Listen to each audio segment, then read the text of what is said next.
Every town has its secrets. Most of them are small, the kind that live in back rooms and low voices, and the understanding between neighbors that some things are not talked about outside the county. But some towns carry a secret of a different order. A secret that when it finally surfaces, when the law arrives and the names are read aloud and the scope of what happened is placed in front of a community that had looked the other way, changes what that town understands about itself, permanently and without possibility of revision.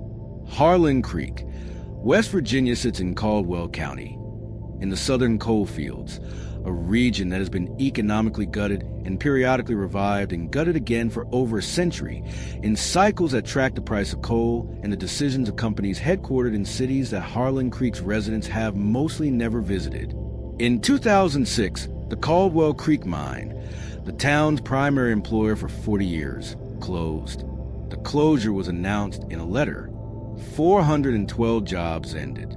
The town's population began a slow decline that, by the time the story reaches its conclusion, had reduced Harlan Creek from 2,200 residents to under 1,600. What grew in the space the mine left behind is the subject of this documentary. Between 2008 and 2015, 23 banks across West Virginia, Kentucky, Ohio, and Tennessee were robbed. The take was over $4 million. The perpetrators were never identified in the first 6 years. They left almost no forensic trace. They drove unmarked vehicles on routes that avoided highway cameras. They wore gloves, disguises, and civilian clothes that were burned after every job.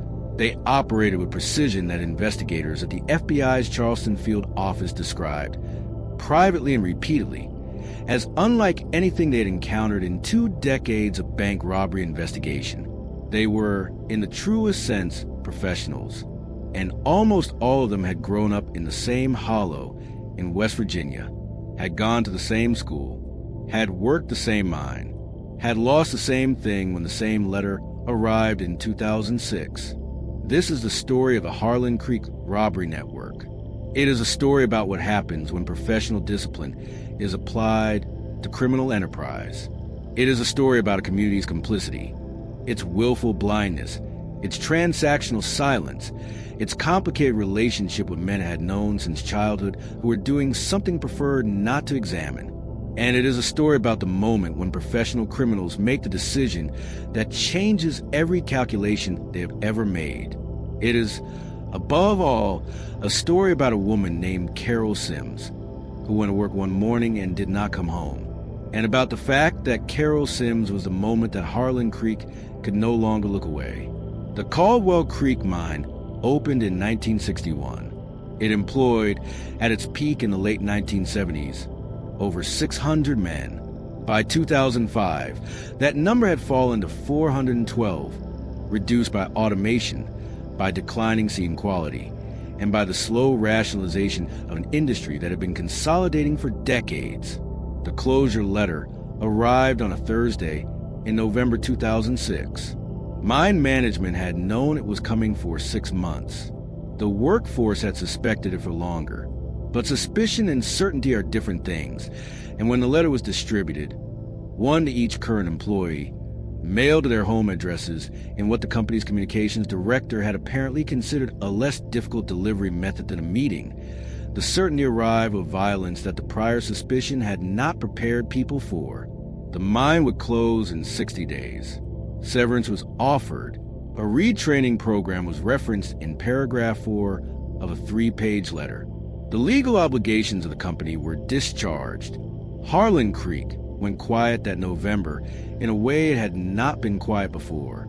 The men, the nucleus of what would become the Harlan Creek Robbery Network, was, in November 2006, simply a group of men in their late 30s and early 40s who had lost their livelihoods and did not have many obvious alternatives.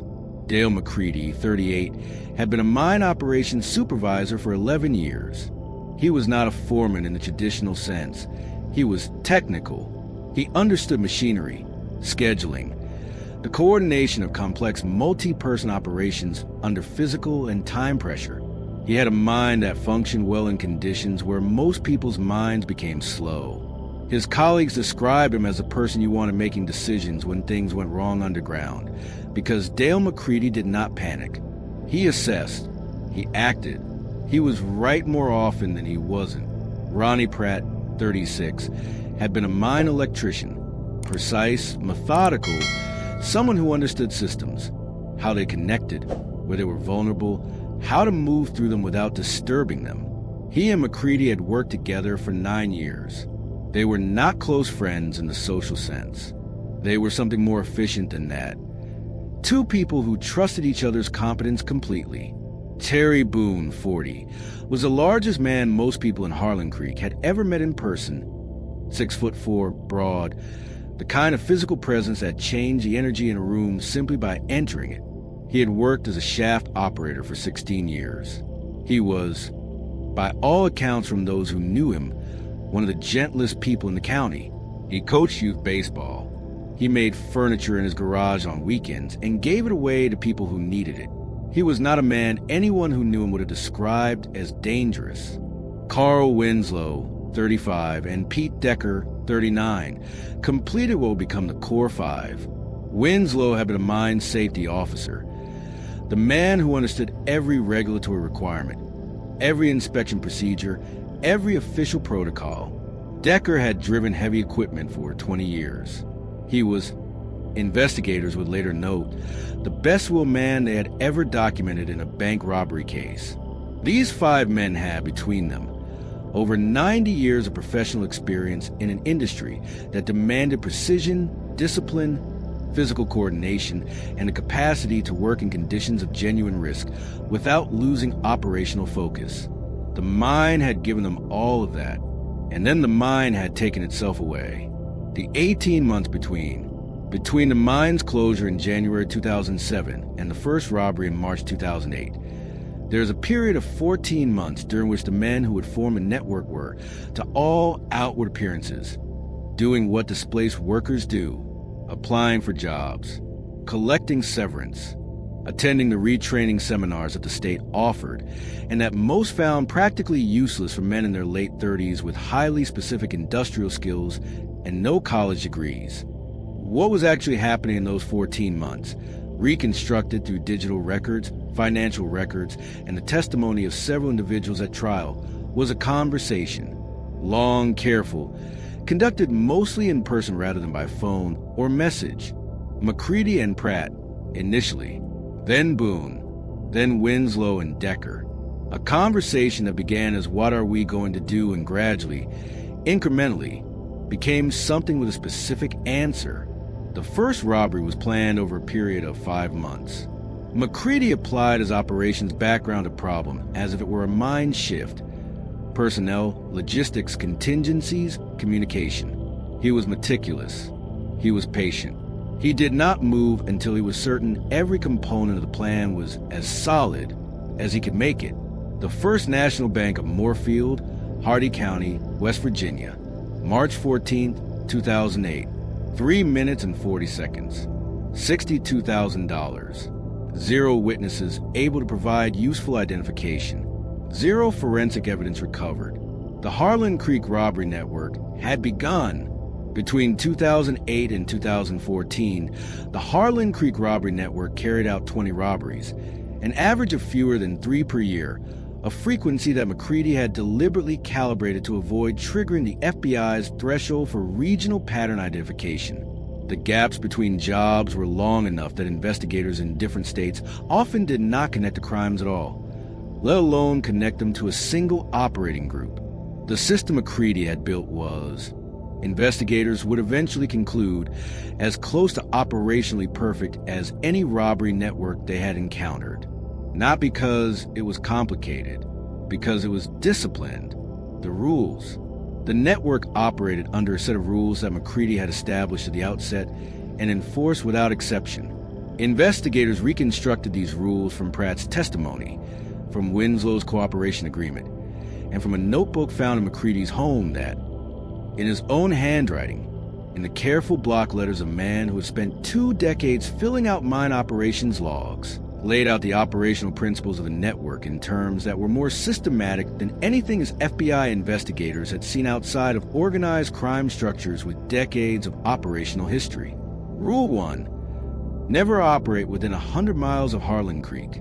Every job was at least a 2-hour drive from home. This meant that no robbery ever triggered investigative attention in their home county. Rule 2. No job more than once a year in the same state. The network rotated through its 5-state operational area in patterns that never repeated in the same sequence. Rule 3. No firearms inside a bank. Restraint tools only. Zip ties, cable ties. This was not ethical. It was strategic. The federal sentencing differential between armed and unarmed bank robbery is significant. McCready understood this and had made a calculation. Rule 4. Preparation time minimum 8 weeks per job. McCready, Winslow, or Pratt would conduct reconnaissance on any target, visiting the area, studying approach and exit routes, timing traffic patterns, identifying a location of the nearest law enforcement response unit, and estimating response time.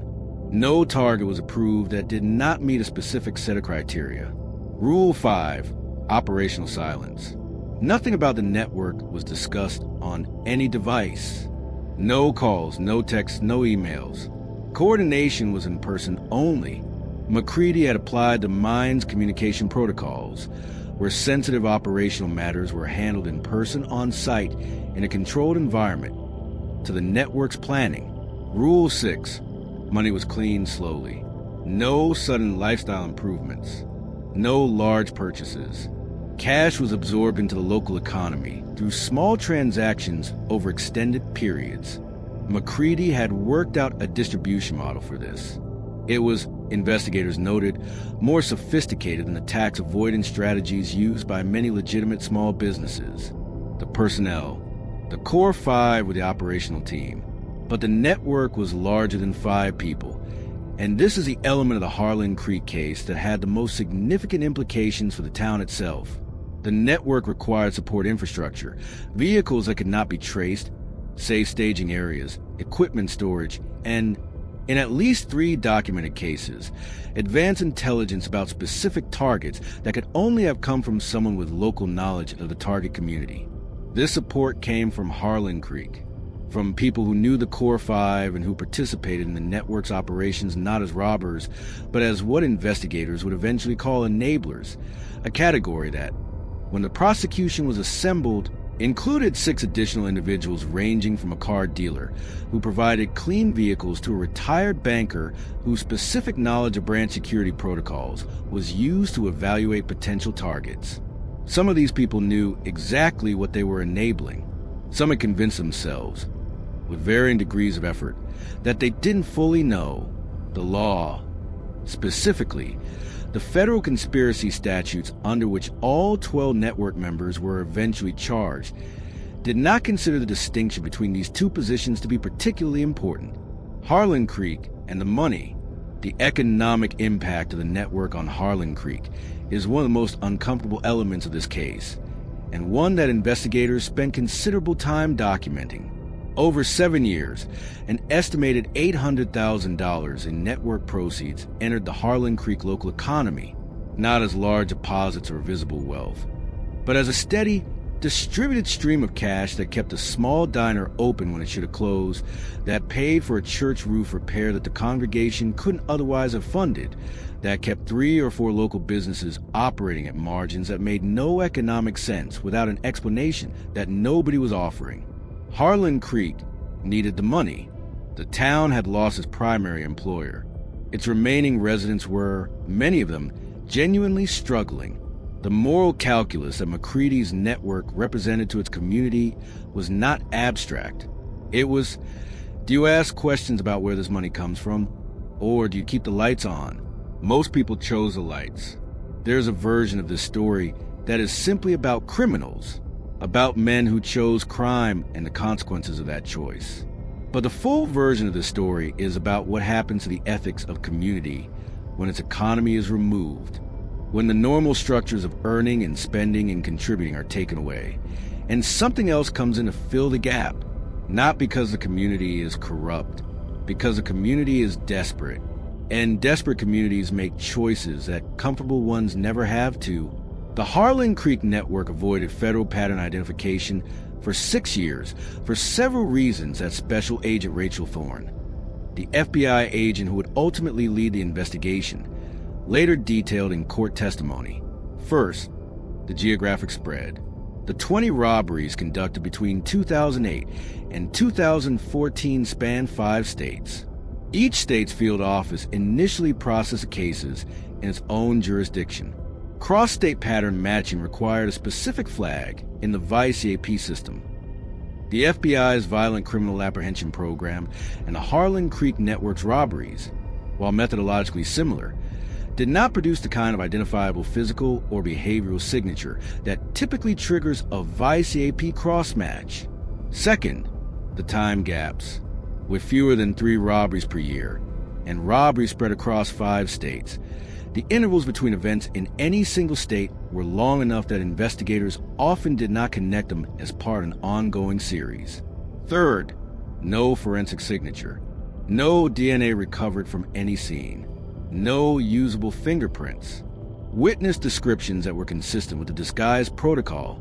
General, unremarkable, impossible to assemble into a composite that triggered any identification.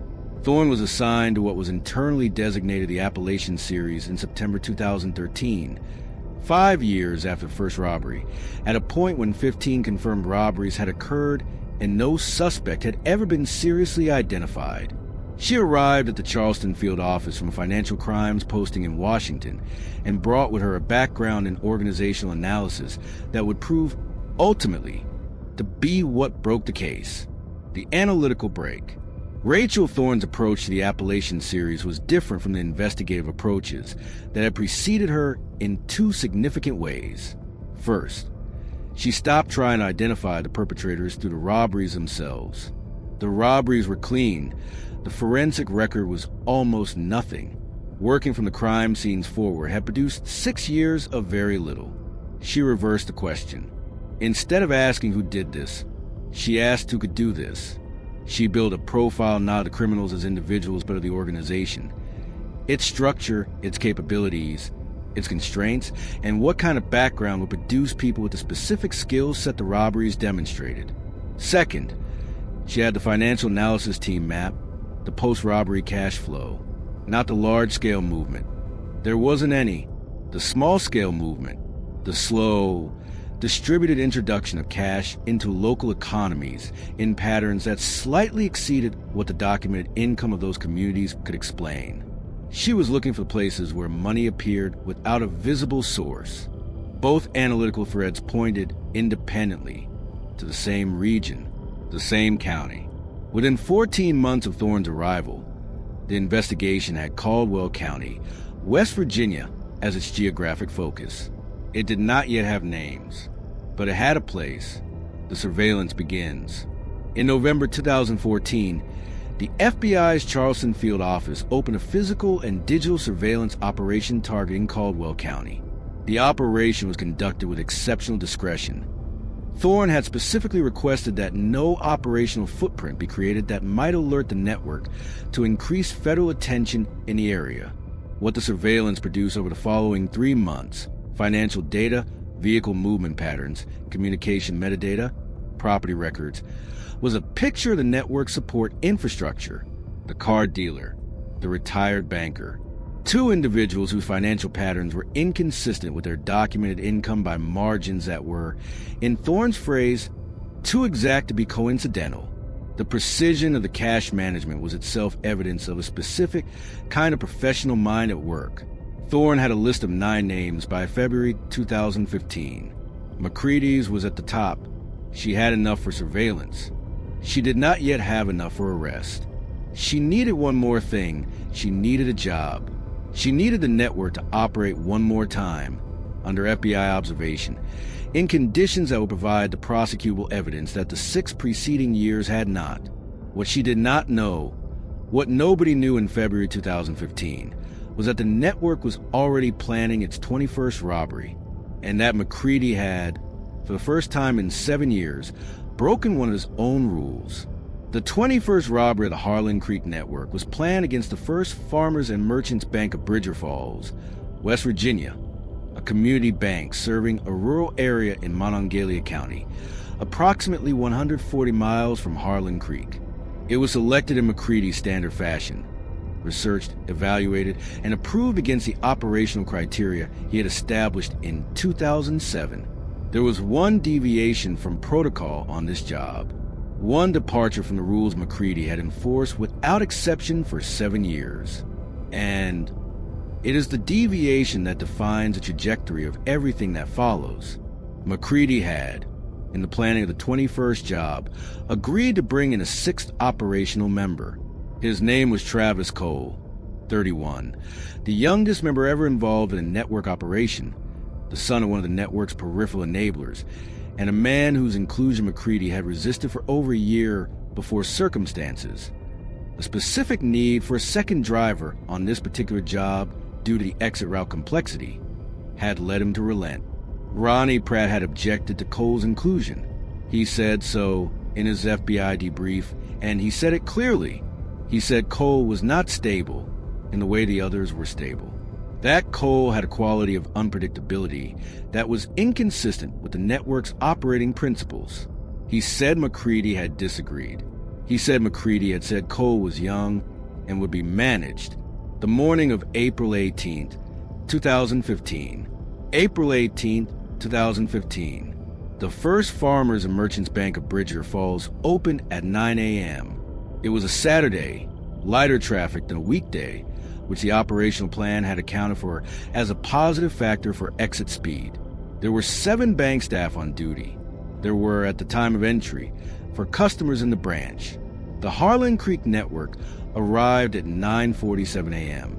5 members entered the bank. Cole remained in one of the 2 vehicles outside as a secondary driver. For the first 3 minutes and 20 seconds, the robbery proceeded in precise accordance with the operational plan. Staff and customers were moved to the floor. The cash from the teller drawers was collected. McCready moved toward the vault. At 3 minutes and 21 seconds, a teller named Carol Sims, 43, a Bridger Falls resident who had worked at this branch for 9 years, pressed a silent alarm. It was not a dramatic act. She pressed it as she was lying on the floor, with her hand beneath her body, using the position of her own weight as cover for movement. She pressed it because she had been trained to press it if she could do so safely. She had made the judgment in those 3 minutes and 21 seconds that she could. She was right about that. The alarm was pressed. The signal was received. What Carol Sims could not have known was that Travis Cole, in the vehicle outside, had a police scanner, and that the scanner, at 3 minutes and 30 seconds, relayed the dispatch of a law enforcement response to the First Farmers and Merchants Bank. Cole panicked. He entered the bank. He was not supposed to enter the bank. Rule 3. No firearms inside a bank. Cole had not been told about Rule 3, or had been told and had not fully understood it, or had understood it and in the moment of panic had not been able to hold it. He entered the bank with a firearm. McCready saw Cole enter. He saw the weapon. His reaction, described in Pratt's account and corroborated by partial surveillance footage, was immediate and physical. He moved toward Cole. He told him to put away. He said it clearly and directly and with the controlled authority of a man who had been giving operational instructions for 20 years. Cole did not put away. Carol Sims, on the floor, had seen Cole enter. She had seen the weapon. She raised her head. Not dramatically, instinctively, the way people raise their heads toward a sound. And Cole, who was frightened and in a bank he was not supposed to be in with a weapon he was not supposed to have, fired. The shot was singular. It was the only shot fired at any point in the 23 robberies of the Harlan Creek Network. Carol Sims died at Monongalia General Hospital at 11:42 a.m. on April 18, 2015. She was 43 years old. She had 3 children. She had been doing her job. Carolyn Sims was born in Bridger Falls in 1972. She was the daughter of a grain elevator operator and a school secretary. She had grown up on the same street where her parents still lived when she died. She had attended the same church she was baptized in. She had, in the way of certain people in certain communities, built her life in a place where she was from without apology or qualification. Not because she lacked the ambition or imagination to go elsewhere, but because she had looked at what was here and decided it was enough. She had married Kevin Sims, a contractor, in 1998. They had 3 children: Marcus, 16, Jenna, 14, and Bobby, 9. She had worked at the First Farmers and Merchants Bank for 9 years. Her branch manager had told anyone who would listen, in the weeks after her death, that Carol Sims was the reason people chose this branch over the bank in the next town, that she remembered every customer's name, that she had a quality, a particular attentiveness, that made people feel that their financial lives mattered to someone. She had pressed the alarm because she had been trained to press it, and because she had made a calculation in real time under conditions of genuine fear that the movement was safe. She had been correct about the calculation. She had not been able to account for the variable that walked in after she made it. Kevin Sims gave a victim impact statement at trial. It was 2 pages. He read it slowly. He talked about Carol's habit of leaving notes, for the kids, for him, for colleagues, written on whatever paper was nearby, napkins, the backs of receipts, corners of envelopes. He said there were still notes of hers around the house in places he hadn't found yet. He said he didn't look for them because finding them was a kind of presence he wasn't ready to stop having. He said he didn't think he'd be ready for a long time. The shooting of Carol Sims triggered a federal response within hours. The FBI's Charleston Field Office was notified of the Bridger Falls robbery at 11:15 a.m. before Carol died. By the time she was pronounced dead at 11:42 a.m., Special Agent Rachel Thorne was already in a vehicle heading toward Monongalia County. She had, by this point, 9 months of surveillance data on the Harlan Creek Network. She had financial analysis, vehicle movement patterns, and a names list that had McCready, Pratt, Boone, Winslow, and Decker at its core. What she did not yet have was anything that tied these specific individuals to the specific robberies. The direct, prosecutable link between the men in Harlan Creek and the events across 5 states. The Bridger Falls robbery, in the worst possible way, gave her what she needed, because Travis Cole, who had not been in Thorne's surveillance data, who was peripheral to the network's core, and who had panicked, left evidence. What Cole left, in his rush to exit the bank after firing the shot, Cole dropped a scanner. It was a radio frequency scanner, a police model modified for civilian operation, the kind of equipment that is not illegal to own but is very specific in its purpose. It landed under the bench along the bank's interior wall. The crime scene team found it at 12:30 p.m. The scanner had a partial fingerprint on its battery compartment door, left when Cole, rushing, had checked the batteries that morning. The partial was not a match to anything in the standard databases, but it was enough for exclusion and enough for comparison. More significantly, the scanner had been purchased 2 weeks earlier at an electronic supply store in Morgantown, West Virginia. The store had CCTV. The CCTV showed the purchaser. The purchaser paid cash, but the CCTV was clear enough to produce a usable image. By 4 p.m. on April 18th, Thorne had the image. By 8 p.m., through the network's peripheral contacts, specifically through an individual who had provided support to the network and who, when presented with the image and the word murder, made a decision that the loyalty he had maintained for 6 years was worth reconsidering. She had a name. Travis Cole was arrested at his girlfriend's apartment in Clarksburg at 11:05 p.m. on April 18th. He had been there since approximately 2 p.m. He had told no one about the shooting. He had said he'd had a rough day and had needed a drink. His girlfriend said she had thought he was depressed about a job application that hadn't worked out. He was arrested without resistance. In the car on the way to the federal holding facility in Charleston, he said, to no one specifically, and without being asked, "I didn't mean to do it. I just got scared." The 48 hours that followed, Travis Cole, facing a federal murder charge with physical evidence placing him at the scene, made a decision within 48 hours of his arrest that most people in his position make. He cooperated. His cooperation agreement, negotiated over the course of 2 days with a public defender and a federal prosecutor, required full disclosure of the network structure, personnel, operational history, and the identity of all supporting individuals. In exchange, Cole would be charged with involuntary manslaughter rather than murder.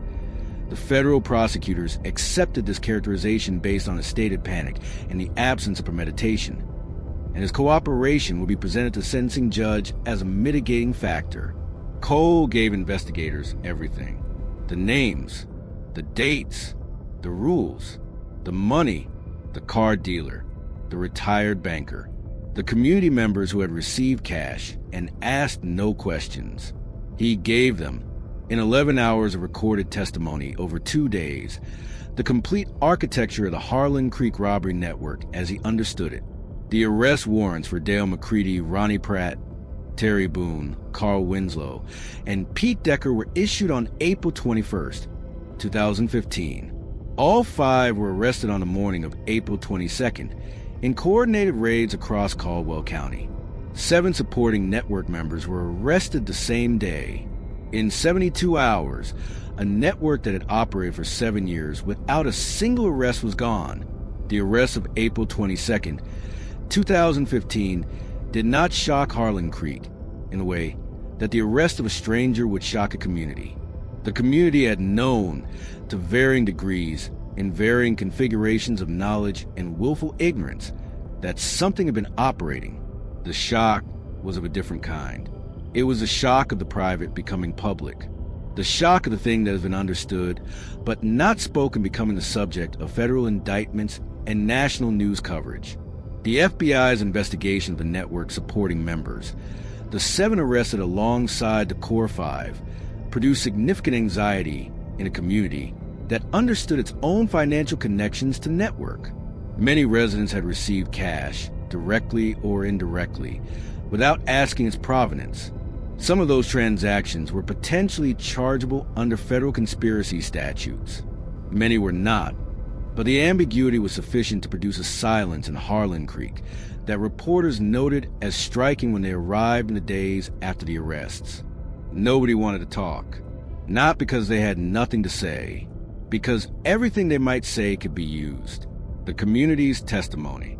As a federal investigation progressed through the spring and summer of 2015, investigators interviewed over 80 Harlan Creek residents as potential witnesses or subjects. The picture that emerged from those interviews was not one of a town that had been deceived by its residents. It was a picture of a town that had made a collective, distributed, informal decision about what it needed to survive and had structured its knowledge accordingly. People had not asked questions, not because they were incapable of asking them, but because the answers would have required them to act in ways that conflicted with the economic interests of their community.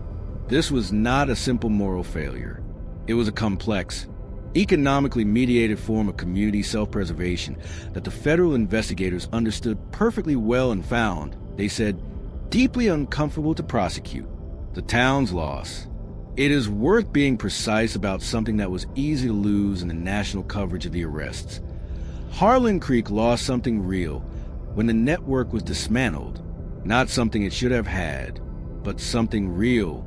The cash that had been flowing into the community for 7 years stopped.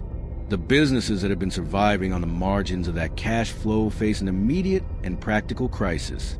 The diner closed 8 months after the arrests. The hardware store followed a year later.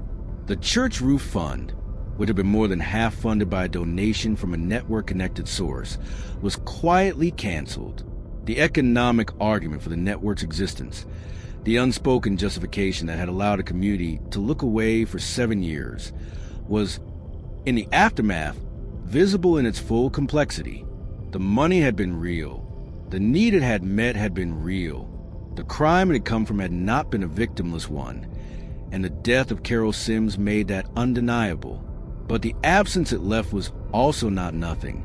And the people of Harlan Creek, who had lost a mind and then lost a network, were left with 2 absences and no clear way forward. The federal trial of Dale McCready, Ronnie Pratt, Terry Boone, Carl Winslow, and Pete Decker opened in the United States District Court for the Southern District of West Virginia on March 2nd, 2016. 10 months after the Bridger Falls robbery, 11 months after Carol Sims's death. The 5 men were charged jointly on 17 federal counts, including bank robbery, conspiracy to commit bank robbery, use of a dangerous weapon during a violent crime, and felony murder. The last count arising from the doctrine that all members of a criminal conspiracy are legally responsible for deaths that occur in furtherance of that conspiracy, regardless of which individual committed the fatal act. This last count, the felony murder charge, was the most significant and most contested element of the prosecution. McCready, Pratt, Boone, Winslow, and Decker had not fired the shot. Travis Cole had fired the shot. Cole had been separated from the prosecution through his cooperation agreement. The question the trial would put to a federal jury was whether the other 5 bore legal responsibility for Carol Sims's death under conspiracy doctrine. The prosecution. Lead prosecutor was U.S. Attorney Patricia Hale. Experienced, precise, and in command of a case whose evidentiary base was, after Cole's cooperation, among the most complete she had assembled in 20 years of federal prosecution. She structured the case in 3 phases: the history of the network, the mechanics of conspiracy, and the event of April 18th. For the jury to find felony murder, Hale needed them to accept 2 things: that a conspiracy existed with all 5 defendants as participants, and that the Bridger Falls robbery was an act in furtherance of that conspiracy. The first was established through 7 years of financial records, operational evidence, and Cole's testimony. The second was self-evident. The felony murder application did not require the jury to find that any of the 5 defendants intended Carol Sims to die. It required only that she died during a robbery they were part of. The law, in this regard, is quite direct. The defense, 5 defendants, 5 defense attorneys. The individual defense strategies shared a common framework. Each attorney argued that their client's role in the network's operations had been limited, that their client had not participated in the decision to bring Cole into the 21st job, and that the events of April 18th represented a departure from the network's established practices, so significant that it constituted an independent criminal act by Cole rather than a foreseeable outcome of conspiracy. The foreseeable outcome argument was the most interesting legal question the trial produced. The defense attorneys all argued, in varying formulations, that the death of a bank employee was not a foreseeable outcome of a network that had operated for 20 previous robberies without a firearm being produced. They argued that McCready's Rule 3, no firearms inside a bank, demonstrated that the network had specifically and consistently excluded lethal violence from its operations. Cole's deviation was, in this reading, an autonomous act by a new member that the conspiracy's design had in fact tried to prevent. Patricia Hale's response to this argument occupied the prosecution's final 2 days of evidence presentation. She argued that foreseeability in the felony murder context does not require that the specific act be anticipated, only that a death during a felony is foreseeable in principle. She noted that the network had continued to operate for 7 years with full knowledge that armed violence was a possible outcome of any bank robbery, regardless of their internal protocols. She noted that McCready had chosen to bring Cole into the operation despite being warned by Pratt that Cole was unstable. She noted that choosing to bring an unstable person into a criminal operation and then encountering the consequences of that instability was not a deviation from conspiracy. It was a conspiracy's own decision come to fruition. The jury deliberated for 4 days. The verdicts: all 5 defendants were found guilty on all 17 counts. The verdicts were delivered on April 4th, 2016, exactly 1 year and 2 weeks after Carol Sims died. Dale McCready received life in federal prison plus 125 years on the consecutive robbery counts. He will die in prison. Ronnie Pratt, 45 years.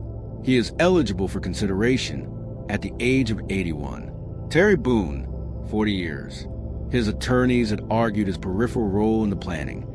The jury found no meaningful distinction. 40 years. Carl Winslow and Pete Decker, 35 years each. Travis Cole, sentenced separately under his cooperation agreement. 22 years for involuntary manslaughter and conspiracy. He will be 53 when he is first eligible for parole consideration. The 7 supporting network members received sentences ranging from 3 to 12 years. The car dealer received 7. The retired banker, whose intelligence had been used to evaluate targets, received 12. The harshest sentence of 7, reflecting the prosecution's view that his professional knowledge had specifically enhanced the network's ability to operate. Dale McCready made a statement at sentencing. He had been advised by his attorney not to speak. The advice all defendants in his position received, and that many nonetheless declined. McCready declined it. He had something to say, and he said it in the direct, prepared manner of a man who had spent his professional life communicating operational information to people who needed to act on it. He said he took full responsibility for the network's operations and for every decision he had made in the 7 years of its existence. He said he did not ask for leniency on those grounds because he did not believe he had earned it. He said he wanted to say one thing about Carol Sims, and he said it looking at Kevin Sims in the gallery. He said that he had spent 21 years underground making decisions about what was acceptable risk, and that in that time he had never made a decision that cost anyone their life.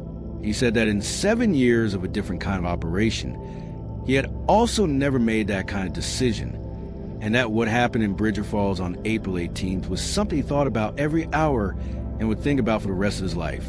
He said he was sorry. He said he understood that sorry was worth nothing in the presence of what had been taken. But he said it.